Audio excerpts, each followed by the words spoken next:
Well, it's me again, and this is my podcast and my world, where I take you along on an adventure where we get to explore everything and anything that goes on in my mind. Oh boy, is it random, is it crazy, it's nuts, it's all over the place. So grab yourself a cup of coffee and let's have a good time. Good morning, good morning, good morning. All right, so welcome to my world, and I want to apologize for the last episode. For all those that I might have offended, very controversial. I do understand, and I apologize if I offended anybody. This is my world, my opinion. So yeah, it is what it is. So we're gonna move on today. We're not gonna talk about that now. If later down the road somebody wants to bring this conversation up again, just let me know, and we can do that. I might even make it a special. I don't know if you noticed, but towards the end there, my time got cut short. So I'm only allotted myself 20 minutes a day. Otherwise, this would be like a 7-hour podcast, and that's just ridiculous. Yeah, you know me. I talk, and I can never shut myself up, so I gotta give myself a deadline. So I got my coffee. Yay. I shouldn't be drinking coffee, be honest with you. Yeah. My beautiful wife is doing a cleanse, a water fast. I'm so proud of her. She went an entire day yesterday without eating or drinking anything other than distilled water. I love my coffee. And so I'm actually really, really, really proud of her. Absolutely amazing. And so she's going for today. She's going to try to make it 3 days. That's her goal. So I hope she does it. It'd be great if she'd do it. And she made it through one, so I'm sure the strength and the willpower is to get through a second one. They do get harder and harder until the third day. The third day is the hardest for a water fast, and then the fourth day it's more like the first day. It's a lot easier, and it just seems to get easier from there on. But I don't. This is her first go at it, and I really don't want her to go more than 3 days. You know, this is her world. I'm watching her real careful, and we're watching her blood sugar and everything. Which, by the way, her blood sugar has returned to normal as of last night. So that's very, very nice to know and good to know. So just keeping an eye on all that good stuff. So if you've ever done a water fast before, you know what I'm talking about, how the body changes and it acts weird. It does things that you would think were not right. But the whole purpose of it, of water fasting, actually there's 2 or 3 big reasons, but I find that the biggest purpose of the water fast is to give your GI tract a rest. We're shoving food in our faces, up to 6 times a day, some people. And so your GI tract is always on the go, always. And every now and again, it's kind of nice to say, all right, why don't you take a break and relax? And, we'll burn some ketones here and some body fat, and in the process, that kind of thing.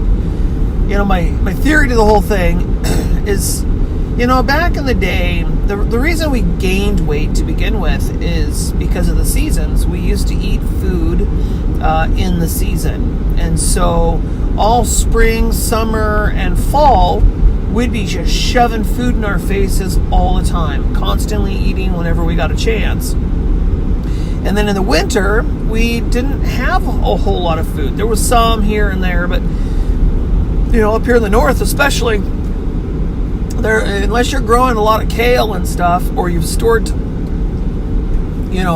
some apples, there really wasn't a whole lot of food available. So your body would just naturally eat its fat, your reserves.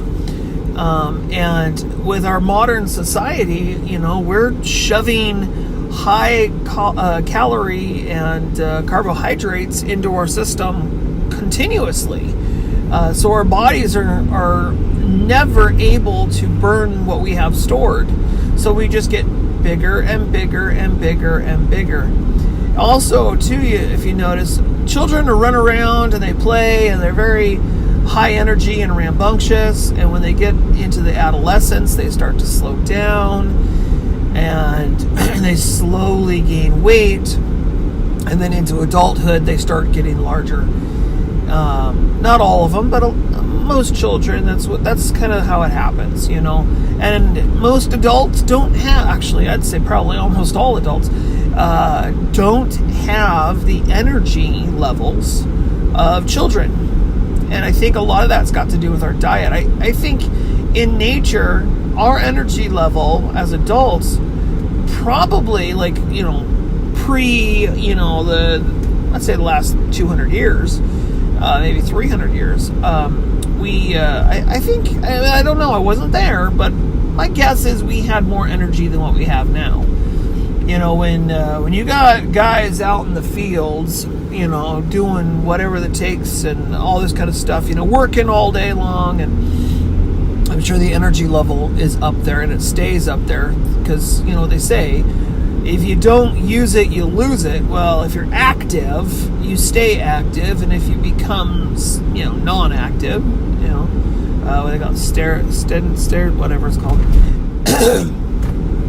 then you continue down that road and you become, you know, big and unhealthy, and your metabolism slows down. And so I'm thinking a lot of it too, you know, it's like the food intake, you know, with all the carbohydrates, because we eat a lot of carbs, let's be honest. I mean, we're especially sugar is just in everything these days. You know, and they're like, well, we need to find the cure for diabetes. Okay, let's cut back our consumption of sugar. That might actually do the trick. You know, you bring sugar back down to a, you know, manageable level. Let's treat it like we do salt. No, a teaspoon of salt a day is way more than what the body requires. Probably the same thing for sugar.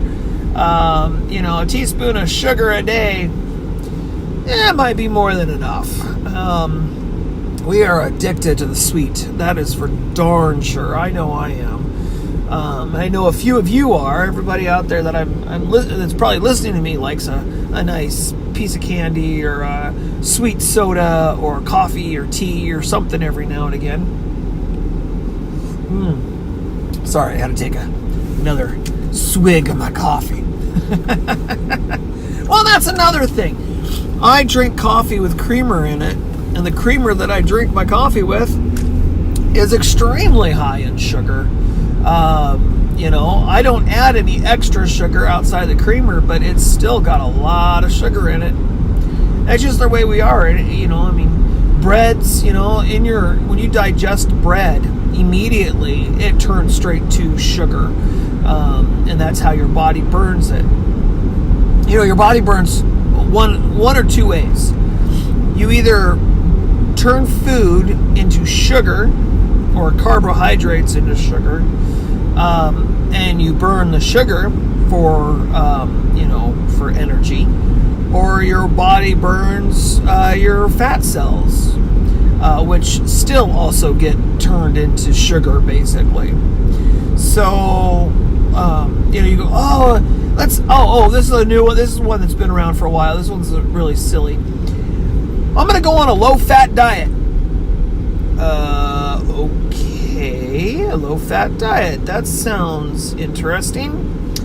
And then come to find out that they're drinking low-fat milk, all this low-fat dairy. And you're thinking, there's a lot of sugar in dairy, and if you take the fat out of it, how do you expect your body to burn that? Plus, once you take fat out of something, you take out the flavor, so they've got to add more sugar to it. So if a container says low fat something, like yogurt, for instance, go look at the sugar content and compare the sugar levels of a low fat yogurt comparable to a non-low-fat yogurt of the same, flavor and maybe even the same brand, you'll notice there's a shizzle ton more sugar in the low-fat. Well, okay, somehow that's a good idea. Let's just cut out the fat and increase the sugar. Like I said, we're addicted to sugar, and they know it. It's like here goes another ring. Here goes.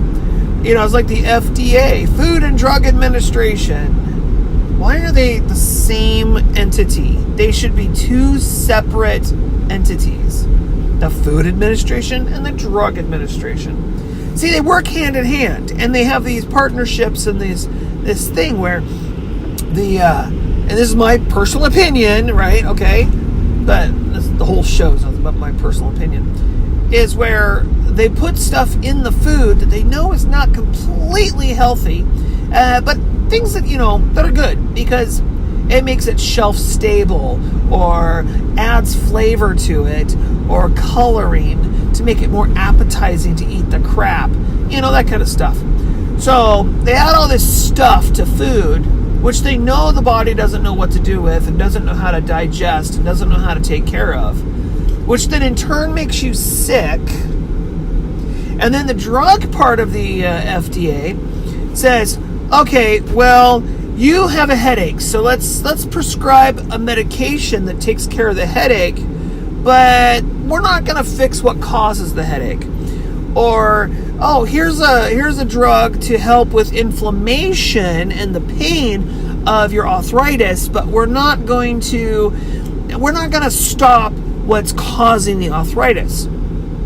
Of course they're not going to take care of the root problem. Of course they're going to only take care of the symptoms. Hey, look, if I was running a big business, I would want repeat customers. I don't know about you, but that's kind of what my business would be all about, making sure my customers come back.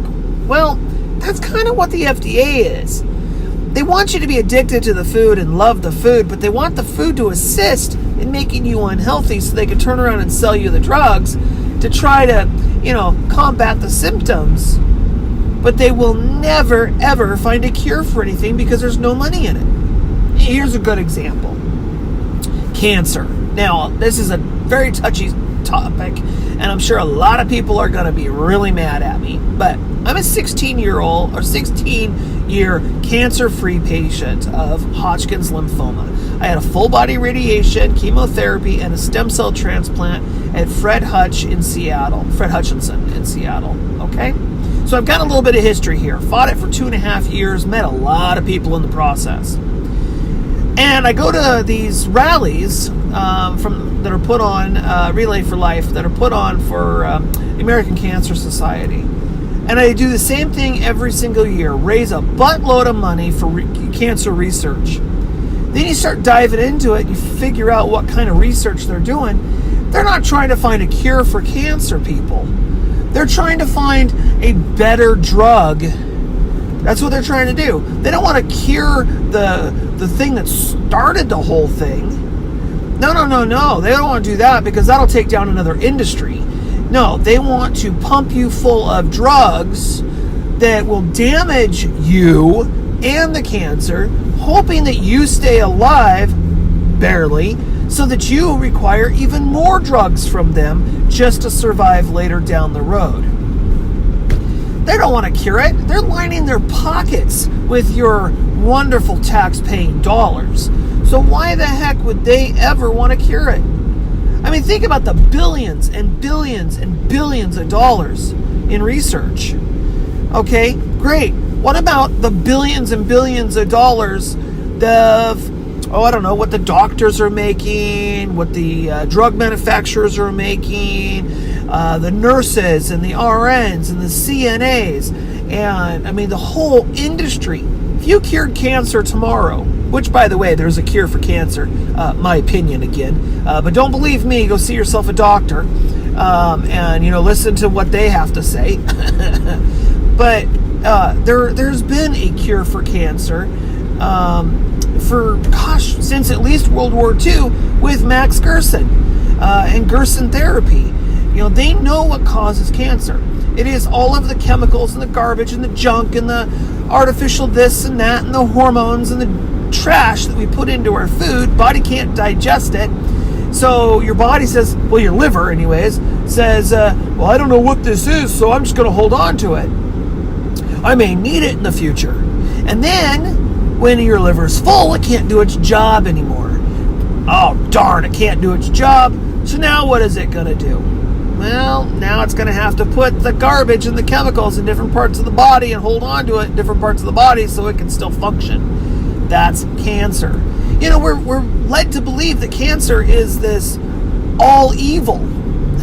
It is this thing that's going to just come in and take us out, and it's very quick and fast and very destructive very quickly. And no, it's not.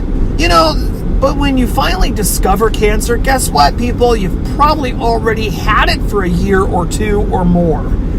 Okay? Cancer itself is actually very slow growing. The only time cancer gets really fast is when the body gets really, really inundated, overwhelmed, with things like chemotherapy. Your body still has to clean it out. You still have to, you still have to process all those chemicals, and your liver is starting to shut down because they don't know what the hell to do. And so it just keeps on storing all those chemicals into those horrible spaces and places. I mean, it's all logic and common sense, but I understand common sense isn't common anymore. And this is a topic that, again, is very pressing, and a lot of people are like, oh my God, I can't believe he's doing this. Hell, this might even get my channel shut down, talking about this kind of stuff. But whatever, hell, I could even probably land in jail talking about this. They're so against people getting the truth out. It's insane. Like Max Gerson, that I was telling you about earlier, was a scientist. I believe he worked under Hitler, or at least in that time period, and he fled after the war and somehow managed to get himself into, well, he came to America too, but managed to get himself to Mexico, where his granddaughter's now, I believe, in her 90s, and she's still kicking, and she's never eaten a piece of meat or non-raw food, vegetable, or anything in her whole life.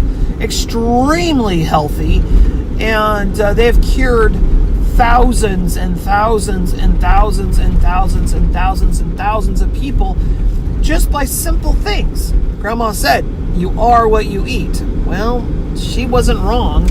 And if you eat raw fruits and vegetables in mass, probably by juicing it, because that's probably the best way to do it. At least that's the way they feel it is. And then you give yourself something called a coffee enema. So the purpose of the coffee enema, real quick, if you drink coffee, it goes to your kidneys flush it out. We do that all the time, all day long, some people. Pots and pots of coffee. But if you go the other direction and you take it up the bum, it goes straight to the liver. The liver is like, oh my gosh, what is this? And it completely freaks out, dumps everything it's been holding on to, all the vitamins, the minerals, the poisons, the garbage, all the junk. It dumps everything. So, because it's just dumped everything, you have to replenish it with good, healthy stuff, right? Well, here's the thing. Once that liver is empty, then it starts taking all of the stored garbage and chemicals and the garbage and the nasties and the yuckies and the ickies and whatever else, and then ends up processing it back to the liver. So you repeat the process over and over and over again, over and over again. Cancer is gone. Now, don't take my word for it. Do your own research, people. Don't listen to Tom or Joe or whatever. Just study. Do your own research, because doing your own research and from multiple sources is definitely always the best way to go. So, again, this is my world, my opinion. I hope I didn't offend anybody. And, I love you all so very much. I hope you have a fantastic rest of your day. Please leave a comment in the comment section below. And until next time, well, of course, bye for now. This has been a Graham's World broadcast brought to you directly from Graham's mind. So stay tuned because there's more to come.